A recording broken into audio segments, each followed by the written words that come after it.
Hello guys, welcome to the IIT classes. So in today's lecture, we're gonna cover the topic called thin pressure vessel, right?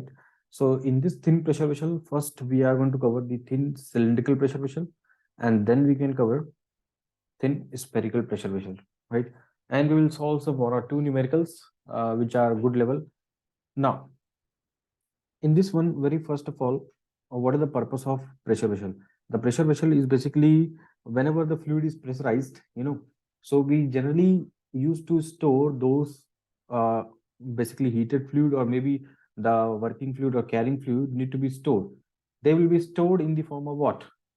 Whatever the liquid form or maybe frozen form, they will be stored in a cell. That particular cell can be thin cell, that can be thick cell. But in our gate examination, regarding gate exam, in our syllabus we have only thin cell.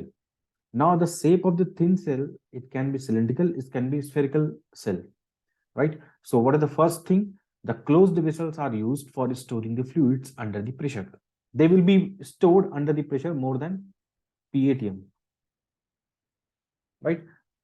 Suppose we want to store at atmosphere pressure, we can store in any vessel. There will not be any discussion on the designing part of the thin cell, but it is a store under the pressure which are more than the atmosphere pressure.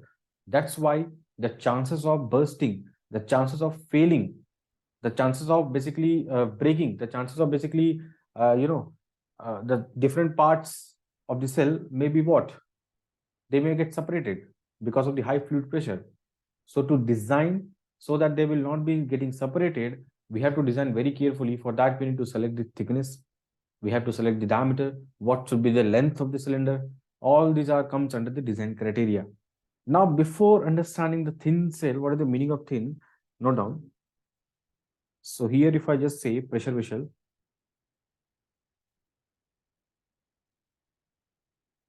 so pressure vessel, it can be under two categories. One will be thin pressure vessel, one will be thin pressure vessel, other will be thick pressure vessel, right? So my dear friend, what is the thin pressure vessel? When inner diameter, when inner diameter to thickness, whatever the thickness will be there, whatever the thickness will be there, this thickness, my dear friend, this thickness will be d by t ratio. When it is more than or equal to 20, then it is categorized under thin pressure vessel.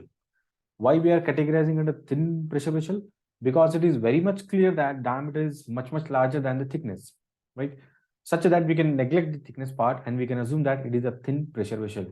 When d by t ratio is less than 20, that means now the thickness is considerably high as compared to the thin pressure vessel, right? So this is there in our gate exam, right? For the gate syllabus, we have this one, not thick pressure vessel. So now this is general classifications. Now, if you just see the orientation, it can be horizontal, something like this, or it can be vertical.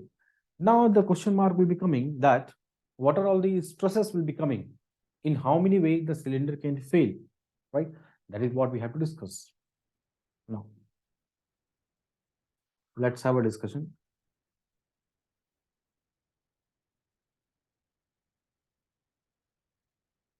Let's have a discussion on the thin pressure vessel, my dear friend, where what I'm going to do, suppose we have the cylinder.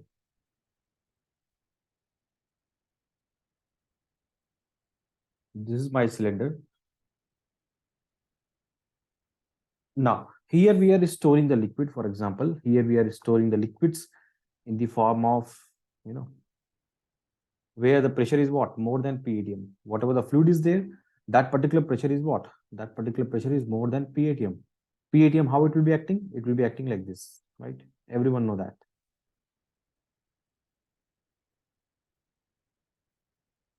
PATM will be acting something like this, right?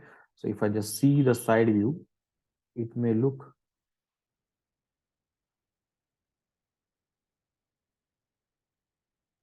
like this.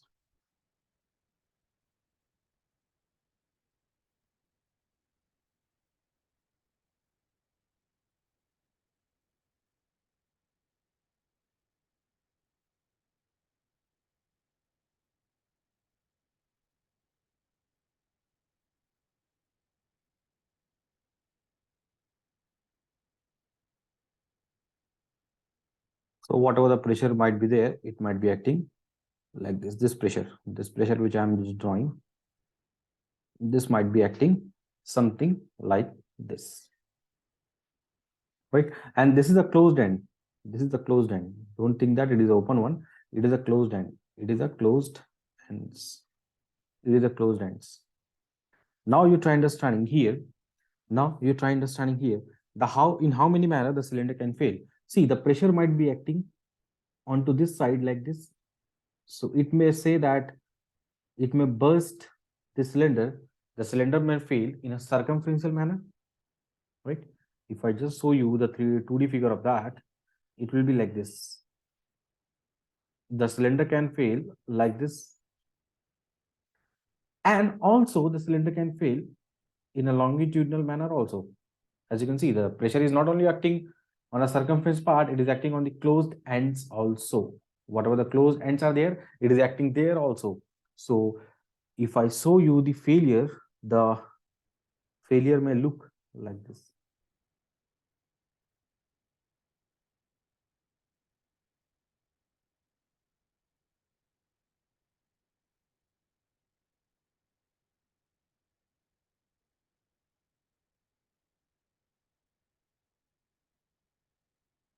Yes, you have to be a little bit patience while I'll make the diagram now, because these are the important things, how the cylinders are failing, because without that, see, the cylinder may fail in a longitudinal manner because of this closed ends, whatever the pressure is acting, right? Because of that, the cylinder may fail. So I'm gonna show you, it may look like this.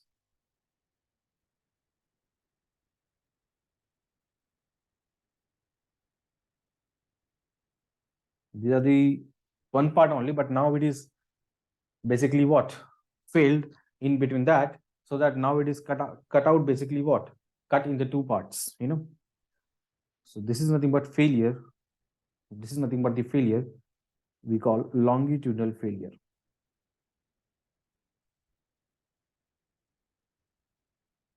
This is called longitudinal failure, my dear friend, right? And the cylinder can also fail like this.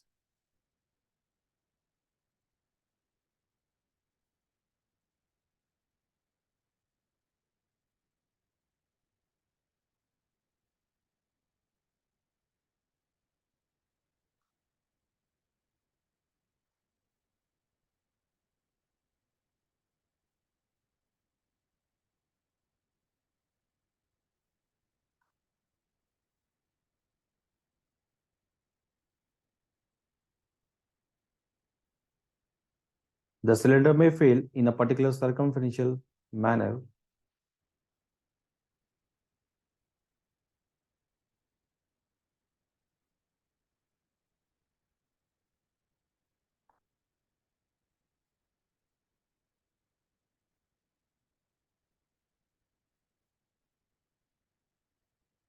Now, as you can see, this will be the failure.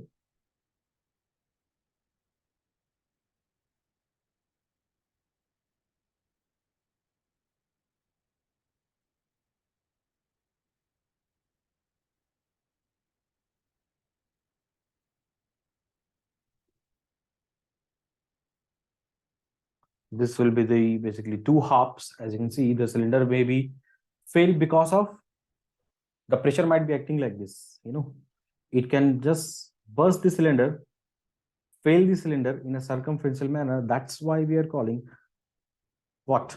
We are calling bursting of a cylinder in a circumferential manner.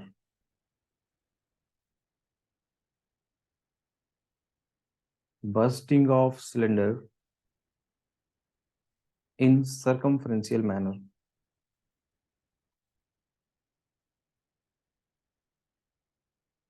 Circumferential, circumferential manner. Circumferential.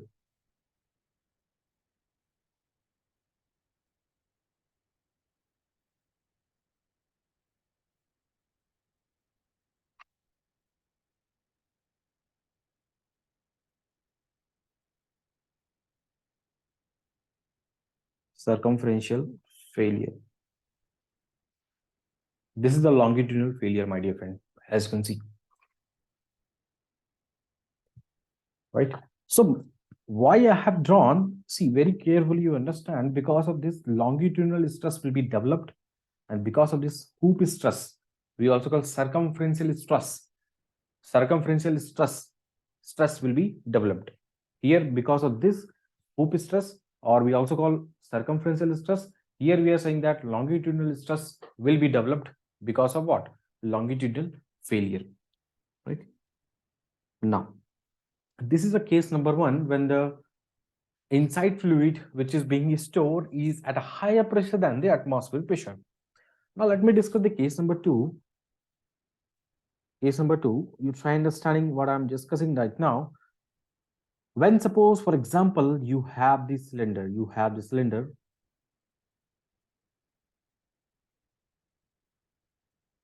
have, my dear friend, this particular cylinder, and now if I just make, try understanding.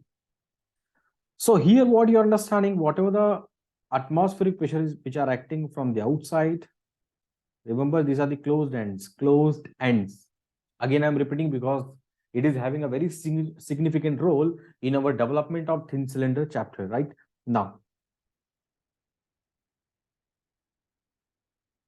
PATM, this PATM.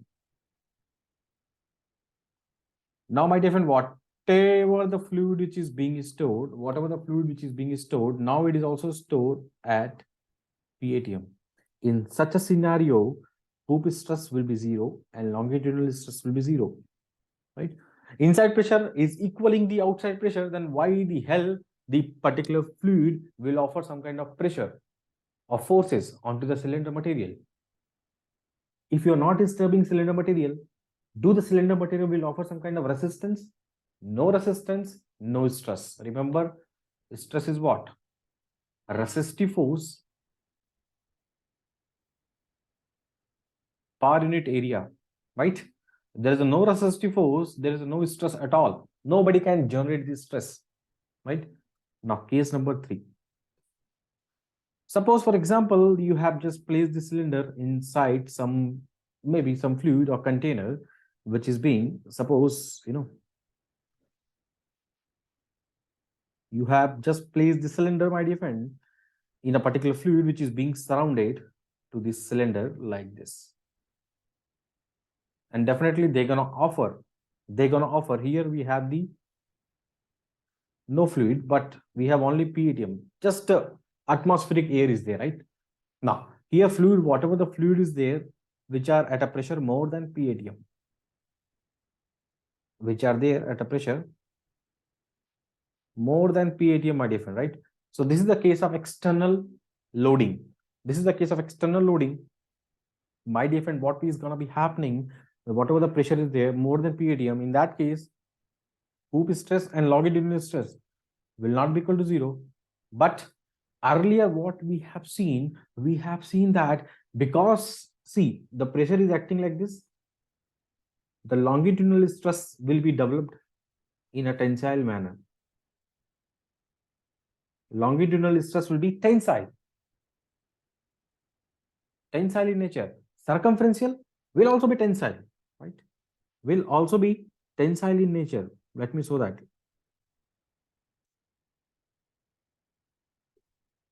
If I just make a diagram, something, see, these are the pressure which are acting. So they will be offering some kind of resistance like this. This is my different hoop stress, right? Hoop stress. Here they will be, here this hoop stress will also be what? Tensile in nature. Hoop stress will also be what? Tensile in nature, my dear friend. Tensile in nature, right?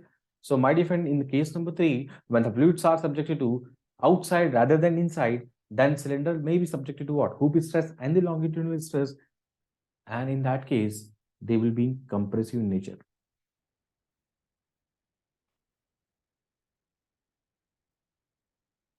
They will be compressive in nature, my dear friend.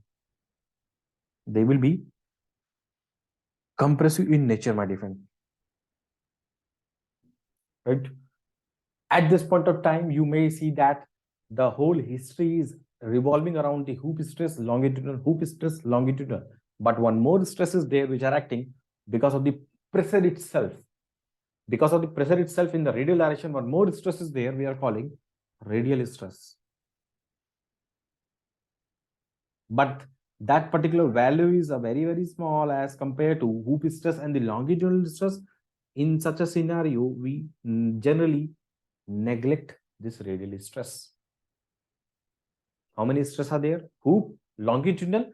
Hoop means in a particular circumferential manner. Longitudinal means along the length direction. Radial means in the radial direction. Right?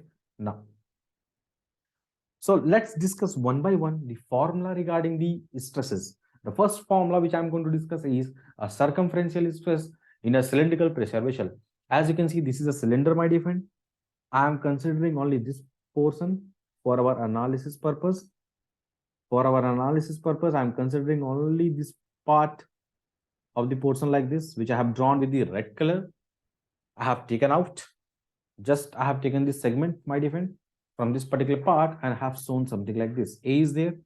Now what you are observing, when the pressure is acting like this to the closed ends, they will be offering some kind of resistance. These are the what? These are the what? Longitudinal stress. On which area it is acting? On which area it is acting? See very carefully.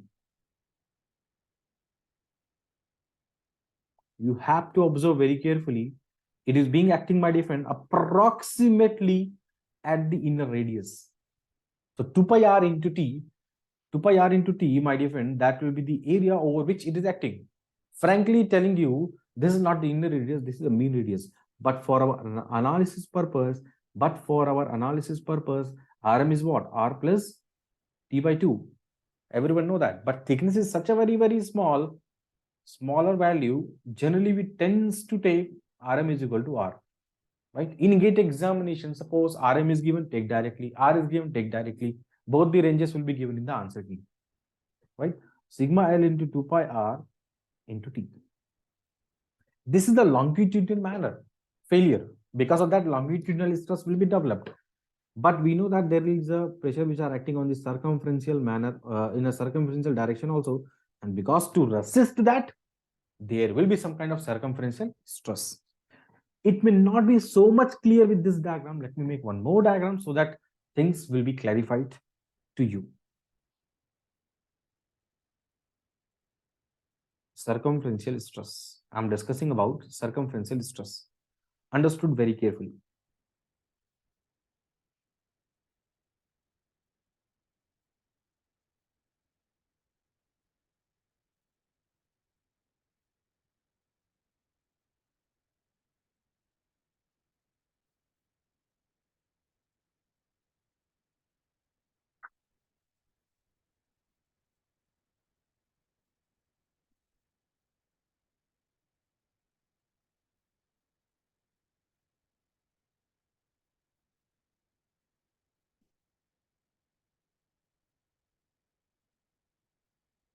Understand very carefully.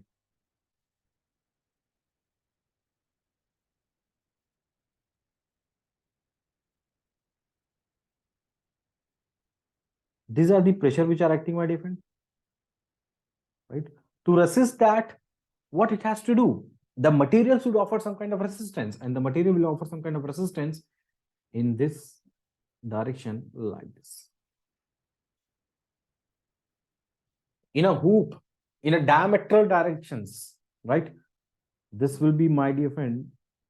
See, what is the length for this particular segment? In our cutted portion, the length they have considered B. They have considered the length as B. Overall length is L only. I'm not talking about the overall length. For our analysis purpose, they have just cut this section and they are showing only MP and Q. See that? MP and Q, MP and Q, which is having a length B. Right? Here I'm just taking the thickness to be T. My dear friend, just tell me what is the pressure value which are acting? What is the pressure basically offering some kind of forces? Just for safe design, everyone know that whatever the bursting force that may be created by the pressure should be less than a resisting force at any cost for the safety of the cylinder. For the safety of the cylinder. What is the bursting force? P. On which area it is acting? On which area it is acting? Always when you look it from the top, you have to take the projected area. And when you take the projected area, it may look like this. This will be the diameter, this will be B. This will be the projected area on which it is acting, right? On which the pressure force will be acting. So what will be the projected area? D, the diameter. I'm just taking the D as small d. Let's take small d. Remember, inner diameter into B less than what? Resisting force. What is the resisting force, my dear friend? The resisting force would be hoop stress on which area it is acting, B into T, B into T. This will be the area, you know, B into T. Not only one side, two side it is acting. So hoop stress, when you calculate, you will be getting PD divided by 2T. Or in terms of radius, P into R divided by T. This will be your hoop stress, my dear friend. That's a very simple formula, hoop stress, that is already given in the slides, as you can note down, basically from here to here. Sigma 1, I'm calling sigma H. That is the major principal stress, right? Major principal stress. Now, my dear friend, when you look at the longitudinal failure, so that is a very much clear. If you see, observe very carefully from here, what is the pressure force? Pressure force which are acting in a particular cross-sectional view. At the ends, projected area will be circle, P into pi r square, right? So what will be my failure stress in that scenario? If I just make the cut portion, this will be my longitudinal stress, this will be my pressure value, right? So bursting force must be less than the resisting force in all the cases for the safety of the cylinder. For the safety of the cylinder, pressure force P into pi r square, longitudinal stress 2 pi r into T, right? So the longitudinal stress will be P into R divided by 2T. We can also write longitudinal is what? Hoop stress divided by 2. This we are calling sigma 2. Sigma 1 divided by 2. Third principal stress is also there, radial stress, but that we are taking what? As a zero value.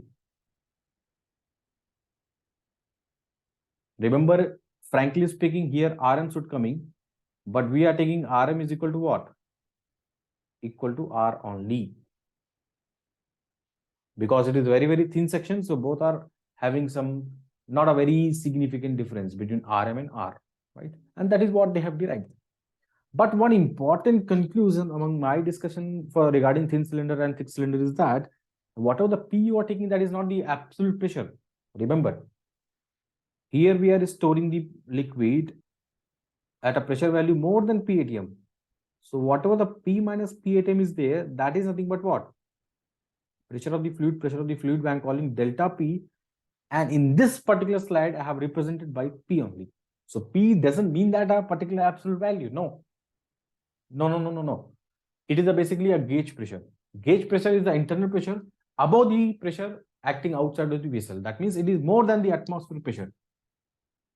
And it is very clearly written that if the internal and external pressures are same, no stresses are developed in the wall of the vessel. Only excess of internal pressure over the external pressure has any effect on these stresses.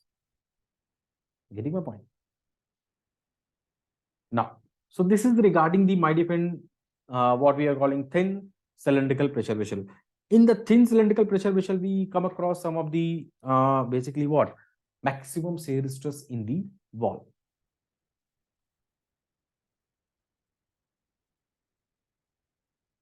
Maximum shear stress. So here we are discussing in-plane Tormax. First, we are discussing in-plane Tormax, my dear friend. In-plane Tormax means, suppose, for example, For example, my dear friend, for example,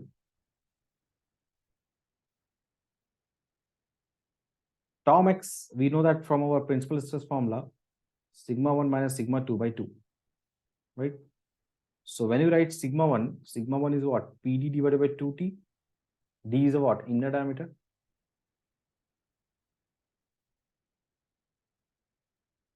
Sigma 2 is what? PD divided by 4T. So when you put over here, PD divided by 2T minus PD divided by 4T divided by 2. So Tom X, you will be getting PD divided by 8T. This is the in plane. In plane of what? In plane of what? Suppose you might have considered the elements. Suppose you have considered one element. For example, let me just draw it.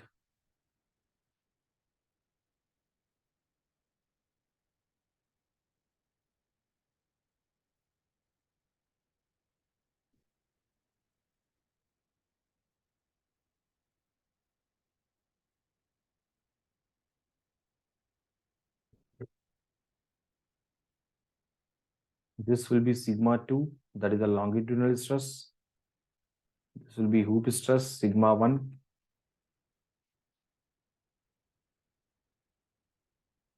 Right.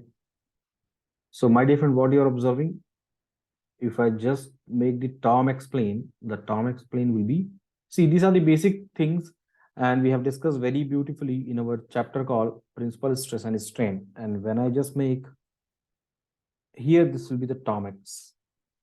So Tom X in plane, about which plane? XY plane. XY plane. Right? This is a Tom X in XY plane, or we can also say this plane is rotated about which axis? About Z axis. So we can also write tau Z. Right? Tom X about Z axis will be PD divided by 8T. But if I'll be asking you, see, similarly in other planes also we might be having shear stress. In other planes also we might be having some shear stress, right? In XY plane, likewise we might have the in Tom X in YZ plane also, in ZX plane also. What are all those values, my dear friend? What are all those values? Tom X, I can have the values about YZ plane also. YZ plane means we are rotating about X directions. We are rotating about X directions. In the YZ plane, tell me which stresses will be present. Which are all these stresses will be present, my dear friend? Tell me, guys, which are all these stresses will be present? Only sigma 2 and sigma 3 will be coming, right? Sigma 3 we are taking 0. The radial stress, I'm taking what? Remember, we are taking 0. The radial stress we are taking as 0. Remember that. When we are taking radial stress to be 0, what is the Tom X in the YZ plane?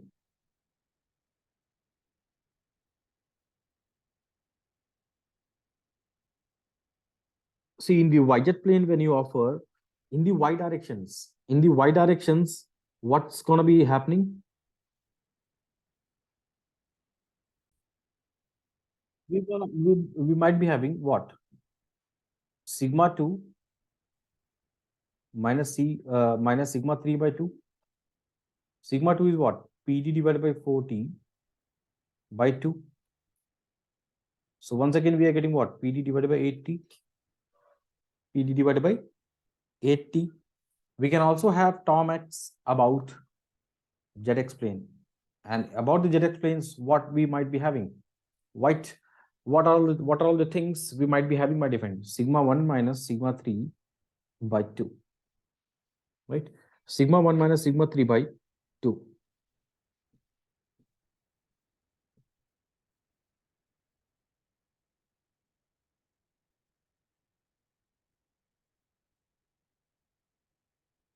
Right? So once again, sigma 1 is what? PD divided by 2T. So it will be 4T. This is atomics about some other plane. So overall, if I just talk in plane, we have the 3 maximum shear stress value. But if I generally talk about the absolute Tom X, note down, if I just talk about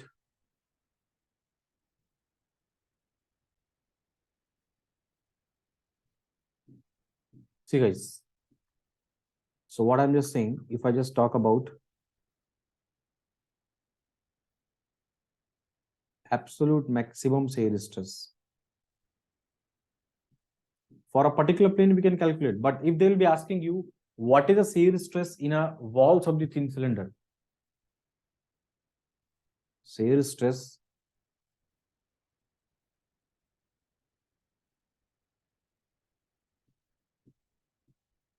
in the walls of the thin cylinder.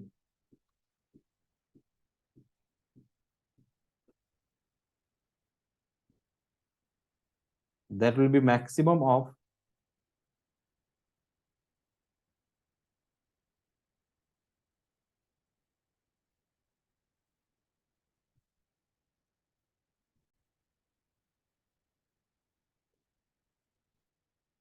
so this will be the absolute maximum value among all the plane, whatever the maximum is there, that we have to consider. That means if I just say in a thin cylinder, what is the absolute value?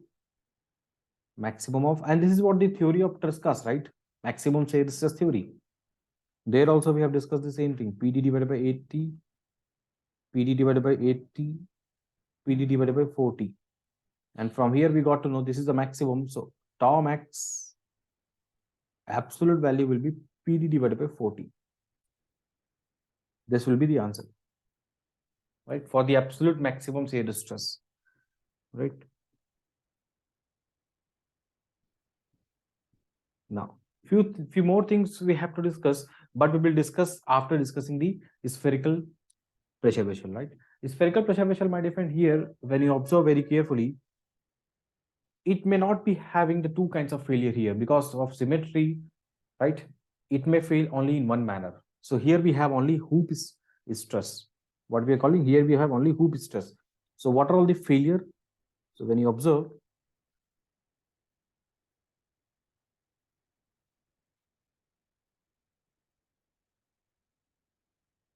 and of course we have the top part of that. So it may fail like this, or may, if you observe on the other way, it will be having the same.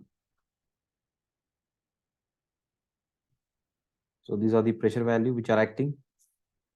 And everyone know that when you just take the pressure value, when you project it, it will be a circle. It will be a circle. It will be a circle. It will be a circle, right? So what are the bursting force? It should be less than the resisting force. Bursting force will be P into pi by 4 d square. Resisting force will be sigma into what are all the area on which it is going to be acting? Same, 2 pi r into t, or that is pi d into t. So sigma will be PD divided by 4t. Sigma 1, sigma 2, both will be PD divided by 4t. One more is there, radial stress, sigma 3. But that we are taking what? Very, very small. Very, very small, right? Very, very small. So we are taking it as 0. We are taking it as 0, right?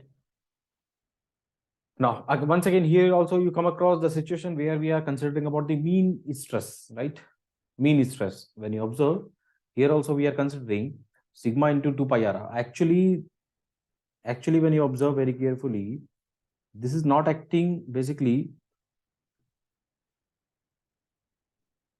This is not acting on a inner radius. It is being acting on a mean radius.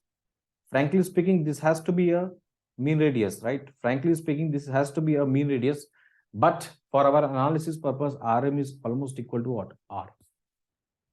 So when you put that, you will be getting what? PR divided by what? 2t, or PD divided by 4t, right?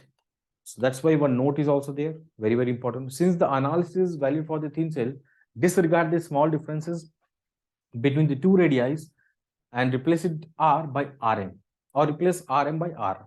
While other choice, whatever the choice is there, either you are replacing R by Rm or Rm by R, either choice is satisfactory for our approximate analysis, right?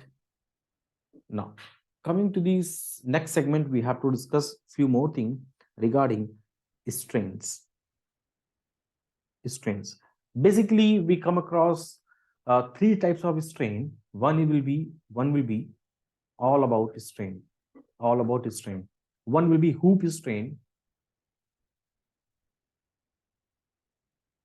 and we are discussing for thin cylindrical pressure vessel. Remember, thin cylindrical pressure vessel. Hoop strain we are also calling circumferential strain. Circumferential strain.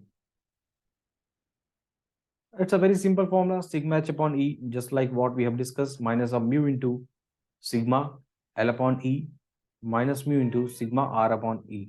Some of you might be confusing. What is the radial strain, sir? What is the radial stress? Radial stress, remember that radial stress sigma R we are calling what? Minus P only.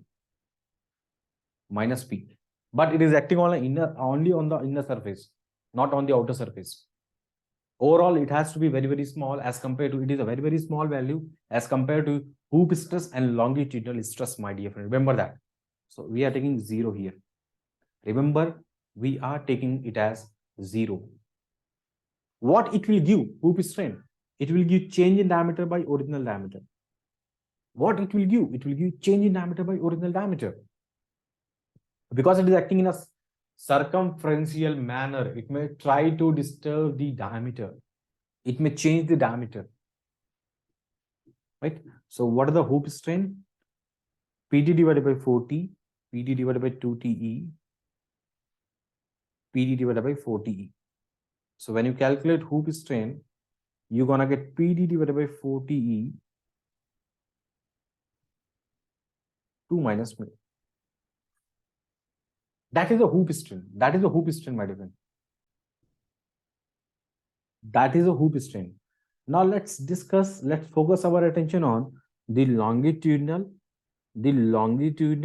strain.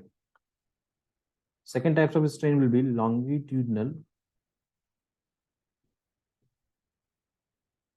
strain. We also call axial strain. What we call axial strain. Axial strain. Epsilon L. What it will give? Change in length by original length. Sigma L upon E minus mu into sigma H upon E. So longitudinal strain, when you calculate, you will be getting answer as PD divided by 4TE 1 minus 2 mu. Sometime it is being asked, what is the volumetric strain? What is the volumetric strain? Volumetric strain is what? How to calculate volumetric strain? Volume is what? Pi by 4 d square into L. Change in volume will be what?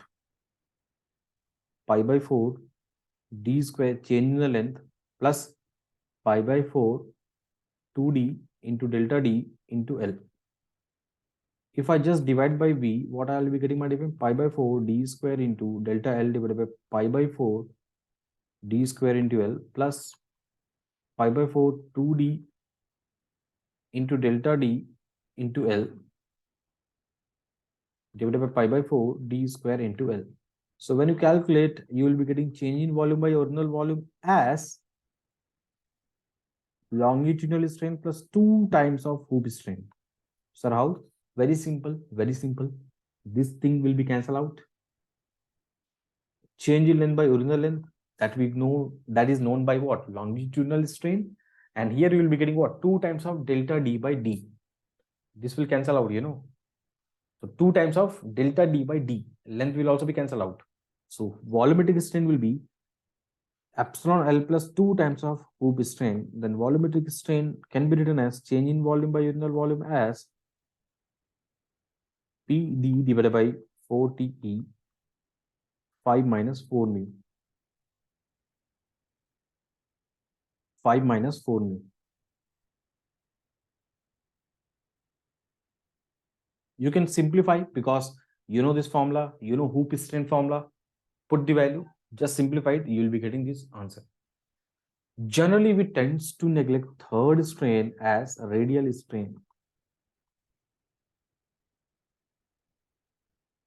Radial strain. What is this, sir?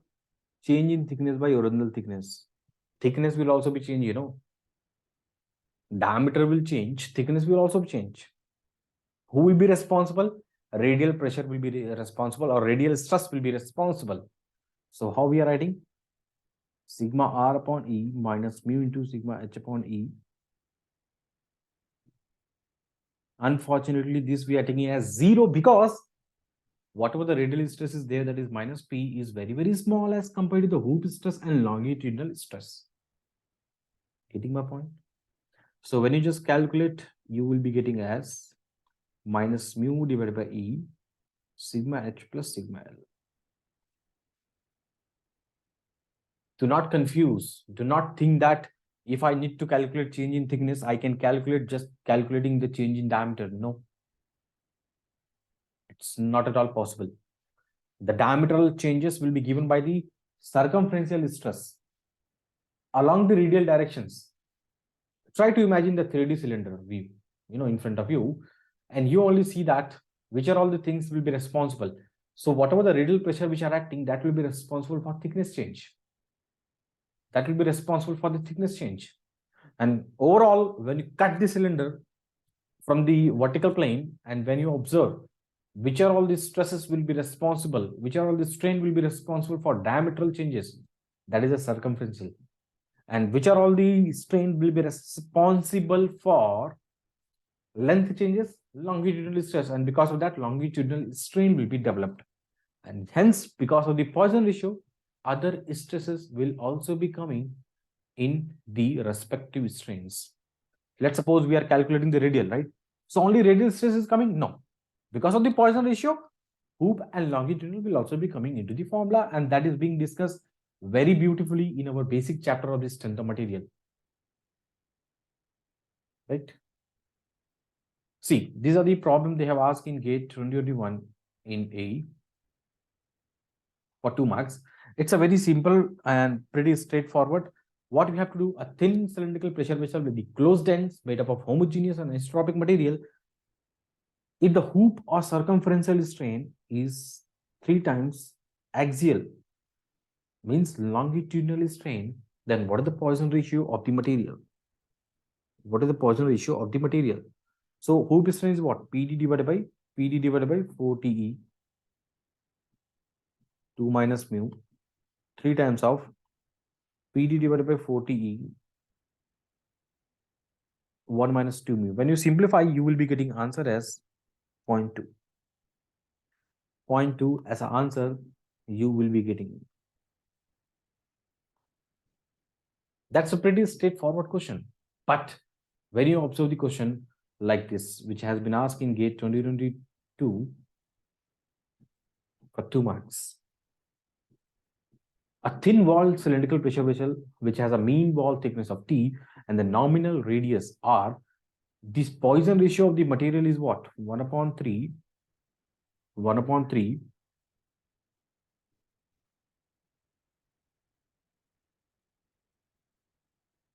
Poisson ratio of the material is what? 1 upon 3. It was subjected to some internal pressure, and the nominal parameter, that is what? Nominal radius. Nominal parameter means normal radius, that is the nominal radius in the cylindrical portion is increased by 0.1%. So can I say, my dear friend, that change in diameter has happened? 0.1 by 100. That is given to us. But the corresponding thickness has also been changed. How to calculate that thickness? A radial strain. Radial strain. What is that? Sigma r upon E minus mu by E sigma h plus sigma L. This will be 0, my dear friend. This will be giving me the change in thickness by original thickness. Just we have to calculate what is the hoop strain. Hoop strain is what? PD divided by 4TE 2 minus mu, that is equal to what? 0.1 divided by 100. 0.1 divided by 100. Getting my point? So here what we are observing, my dear friend, here we are observing one important thing is that we can calculate PD divided by 4TE, because indirectly, if you want to calculate change in thickness by original thickness, we need 1 upon 3 hoop stress plus longitudinal stress, PD divided by 2TE plus PD divided by 4TE. So what I'm just calculating, 1 upon 3, 2 plus 1, 3. So 3 PD divided by what? 4TE. So only we need to calculate PD divided by 40 from this equation. 2 minus 1 upon 3, that is 0.1 divided by 100. So PD divided by 40E will be 5 by 3, that is 0.1 divided by 100. So when you put this value, this will cancel out. So what I'm calculating? 0.1 into 3 divided by 5 into percentage we have to calculate. So what I'm getting? Minus 0.06. That is the very, very small changes, but they are asking, so we have to answer that. Right? So that is a very, very important. See why we are multiplying with the 100? We have to calculate in percentage. Right? That will be the answer. So each and every point is very, very important regarding thin cylinder. We cannot neglect that. We can study very in a rough manner and we can think of that. No, it will not be work out. For the spherical pressure vessel, it's a very simple. Only one strain will be there. That is what? Volume is what? 4 by 3 pi r cube. So change in volume will be 3 times of r into delta r divided by v divided by v.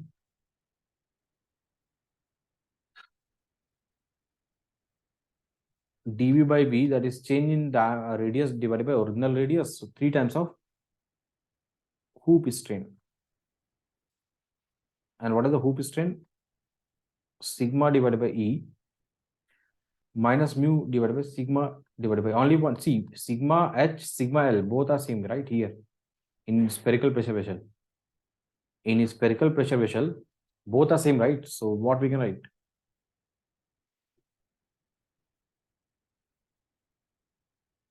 PD divided by 40, 1 minus mu.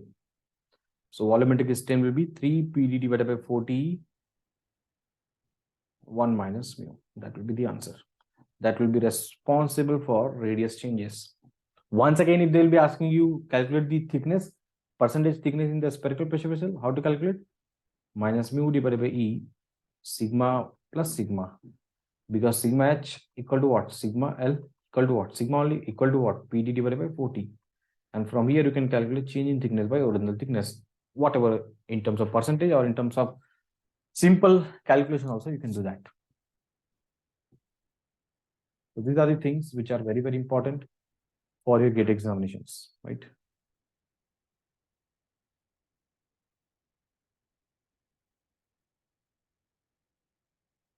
Thank you all.